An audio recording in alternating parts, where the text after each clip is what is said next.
જો આ ડિવાઇસ છે, જે રીતે તમે બોલ પેનમાં રિફિલ કરો ને એ જ રીતે આની આ કાર્ટ્રેજ આપશે અને આવી નીડલ હશે.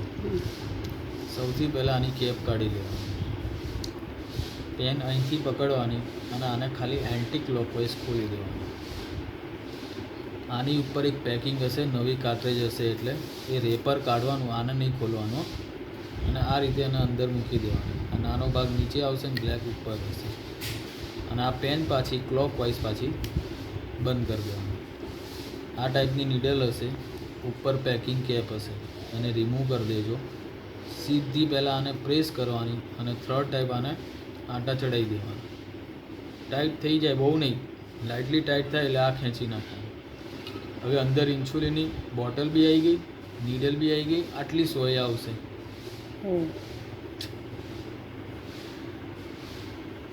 હવે જેટલા યુનિટ કીધા હશે ને એટલે તમારે અહીંથી સેટ કરવાનું. અહીંથી ડોઝ સેટ થશે, એને અહીંયા ડોઝ લાવવાનો, જેટલા કીધા હોય એટલા. 14 કીધા હોય 14, જે બી યુનિટ સેટ કરવાના હોય એ આ બટનથી સેટ થશે ને અહીંયા તમને દેખાશે વિન્ડો પર. પેન આ રીતે પકડવાની અને ઇન્સ્યુલિન લો એની પહેલાં નીડલની કેપ કાઢી લેવાની. ઇન્સ્યુલિન આપણે લેવાનું છે ડ્યુટીથી 2 આંગળ છોડીને, હાથ સીધો સ્ટ્રેટ 90 એંગલમાં.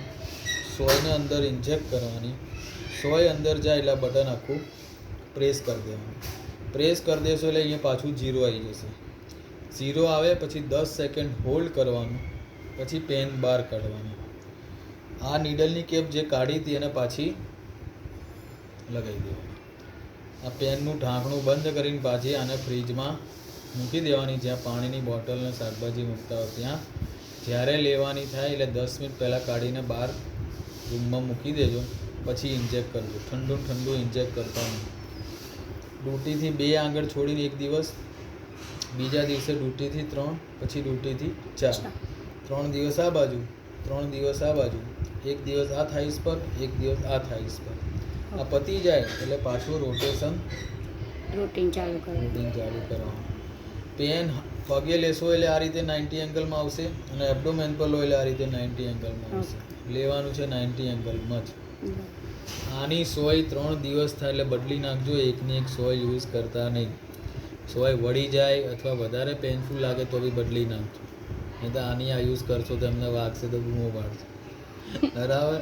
અહીંથી આને 4 વાર ફેરવવાની એટલે આંટા ખોલી નાખવાના અને ખેંચી લેવાની, બસ.